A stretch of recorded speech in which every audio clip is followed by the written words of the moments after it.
Grade 1 and 2, the main focus is on the first two elements of dance, body and space. So there are 5 dance elements: body, space, energy, time, and relationships. And body and space are sort of the two most basic, right? To move, you've got to have a body and you've got to have space in which to move. So those are the two that we really focus on in the first 2 primary grades. So good morning, boys and girls. We're gonna have a lot of fun today. We're gonna do some dance, we're gonna do some movement. I have a little bell that I use, right? Do you remember what the little bell means? What do you think it means? It means freeze. Freeze, like a statue. So let's practice a couple of times just to make sure we have that, because that's a really important thing for safety, right? When we're moving around and doing lots of fun things, you need to know when it's time to stop so that no one gets hurt, right? So let's go. Move your arms in your head, move your arms in your head, move your arms in your head. Nice statutory. Try one more time. Move your arms in your head, move your arms in your head, move your arms in your head. Good job. So now we need to move. It's important to work with the elements of dance because those are really the building blocks of how we make dances. And the focus in the elementary curriculum is on creation as opposed to being on imitation. The idea is not that I do something and the children have to copy it exactly and that's how they're evaluated based on how well they copy me. The idea is that I provide a framework within which they can be creative. And the ways that we build dances are with these elements. So I would like you now to think about a movement you would like to do when you say your name. So think about a movement that maybe tells me about how you're feeling this morning. So maybe if you're feeling tired, you might go, or maybe if you're feeling excited, you might go like this. Or maybe. So today we started with a warm-up, which was sort of a combination warm-up icebreaker get-to-know-you session, where the children each said their name and then did their movement. So this is my movement. I'm gonna go like this. Emily, can you all do it with me? Emily. Everyone together? Emily, because I'm feeling excited this morning and that's my excited movement. All right, and your name is? Cadence. And so do you want this to be your movement, Cadence, with your arms behind your back? Okay, so she leans forward like this. Cadence. Can we do it together? Cadence. Now we'll put them together. Emily, Cadence. Good. And next we have? Aiden. Aiden. Do you want that to be your movement, Aiden? Like that? Okay. Do it together. Aiden. So now we have Emily, Cadence, Aiden. Next to Aiden is? Evan, so I like that. I like Evan's movement. Let's tuck our heads in, get our shoulders up. Evan, okay. That's fine, it's okay to be shy. Here we go. Emily. So some of them did a very shy movement and some of them did a movement that was sort of, that they didn't even realize was a movement until I pointed out that they were doing something. And then some of them had a very big movement and it was interesting that the movements got larger and larger and bigger and more confident as we went around the circle. And then we strung them together to create a long movement phrase that had, by the end of it, 24, including myself, 24 names and 24 movements that all went together in a row.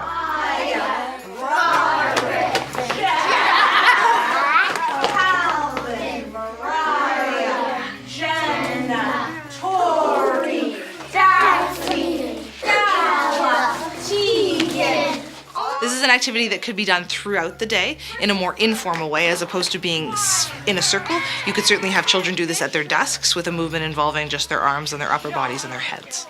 Excellent job. Hand up.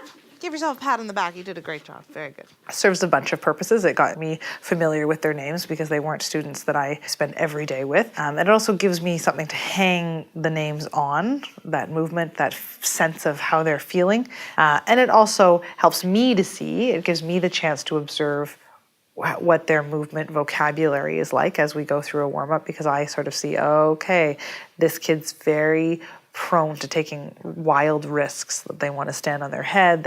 So I need to be watchful of that as we go forward, keeping them in the corner of my eye to make sure that they're not trying to do, some crazy martial arts thing they're going to get hurt. And it also gives them their first taste of the fact that this will be dance, but it's not going to be dance, as I like to call it. No one's going to ask them to point their feet. No one's going to ask them to assume positions that they are completely unfamiliar with.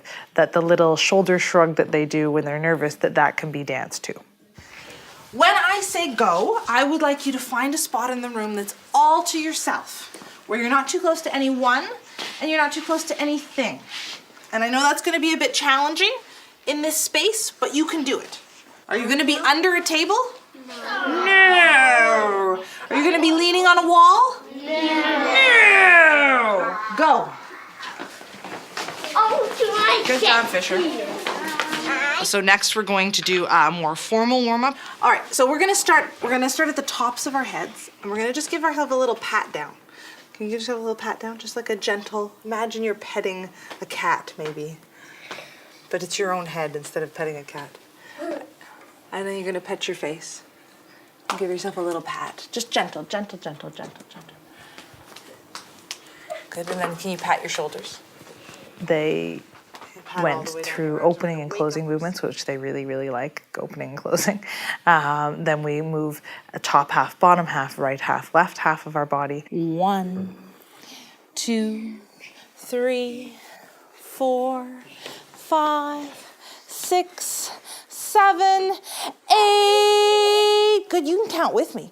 8, 7, 6, 5, 4, 3, 2, 1. And it allows the children to sort of begin to get comfortable in their bodies and the idea of moving their bodies, that's the medium we're going to use today is our bodies. They get out of their heads and into their bodies. So it gives them that transition time between what we often do in schools, which is sort of educate ourselves from the neck up, and then we get to go back into our bodies and get educated again from the head down. Zoom. Can you make a chainsaw sound? Very good.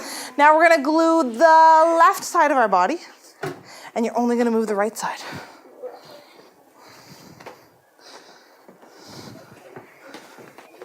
Very nice. And then glue the right side. And then they do crisscross movements, which the theory goes is supposed to help the right side of the brain connect through the corpus callosum to the left side of the brain and be more helpful in getting the kids' brains active than, let's say, jumping jacks, which is just on one plane, whereas crossing over is different. All right. So now we're going to choose from our list a couple of body parts, maybe just one. We'll see how we do. And we're going to write a little poem. And this poem, it's this kind of poem. It's called a Cinquain. What little word do you see in there? Do you see a little word? Not a little word in English. It's actually a little word in French that you might know. Cinq. What does cinq mean in French? What does it mean? 5, right? Cinq. So Cinquain is a poem with 5 lines.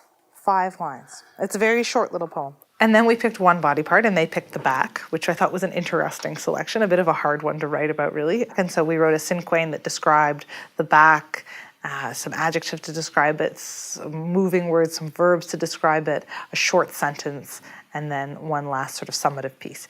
And they used that poem to then create a little short movement phrase. One of the big challenges that generalist teachers have is, how do I assess this? And how do I evaluate this? Because they feel like they're not qualified to know what is good and what is bad. One of the things that helps a lot is to set up these success criteria that I set up in the lessons ahead of time so that children can refer to them as they're working. So they're self-assessing, essentially. They're using it as a checklist and saying, okay, do I have all 3 levels? Have I got a solo? Do I have a frozen ending? Am I using a pathway? They have all those things, whatever it happens to be that you set up. And certainly using the curriculum and looking at what elements are focused on in each grade can really guide your success criteria.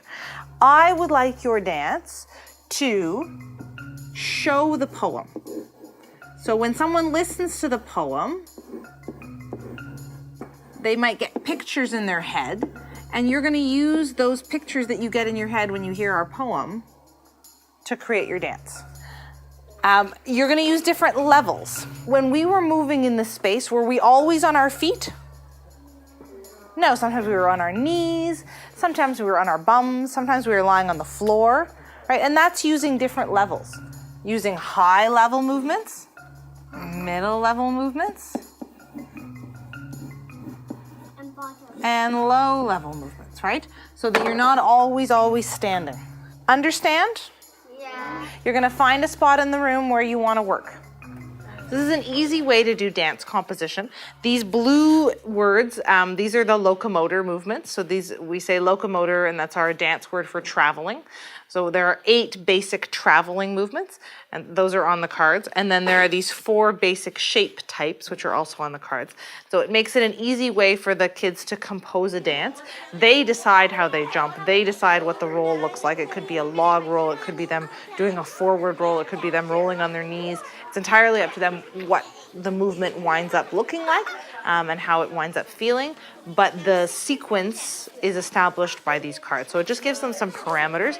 It's not so open-ended. Sometimes dance composition is very hard for children because we say, go and make up a dance, and it's too broad and they can't anchor their creative ideas onto anything. This allows them to have a bit of an anchor for their creativity. And boys, you can do lots of movements from sports, right? You can do maybe swimming movements. That's a great back movement, isn't it?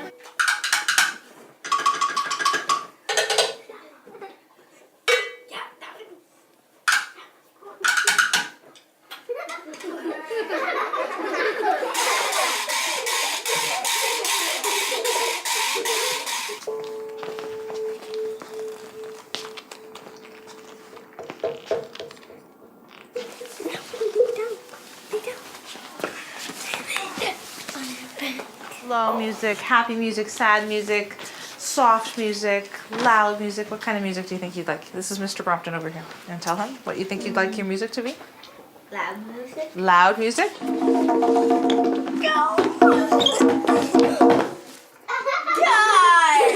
Okay, thank you. Very nice.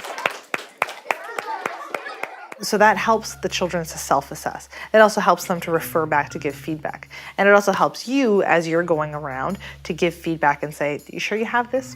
Are you sure you have? Because I think you're missing some things in here. I think you should check back. Then the next level of it is a more formal evaluation. So you can turn those success criteria into what is essentially a checklist. If they have everything on the checklist, I would say you would give that a level 3. If they meet those expectations, plus it's extremely creative. They've approached the problem you've given them from a different angle. They've perhaps used some interesting shapes that you'd never thought of. They've got some interesting groupings. They do some pair work, for instance.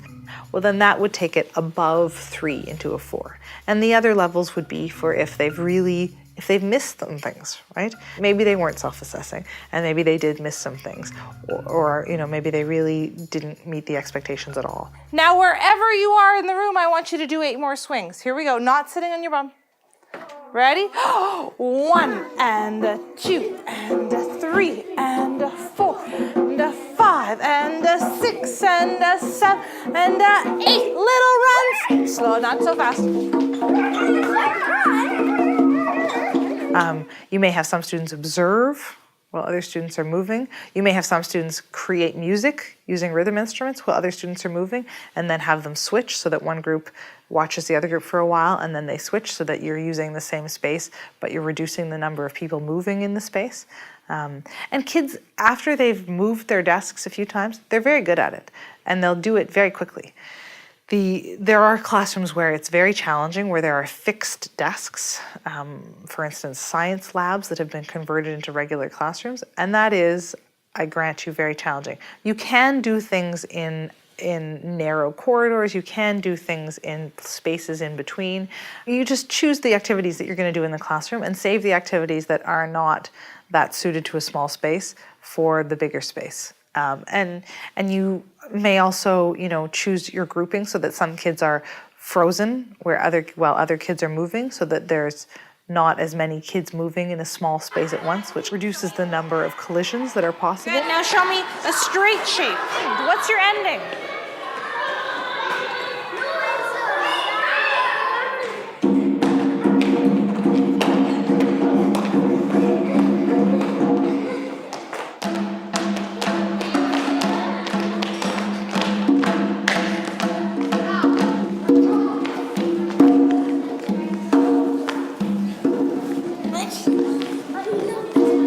My personal hope would be that teachers would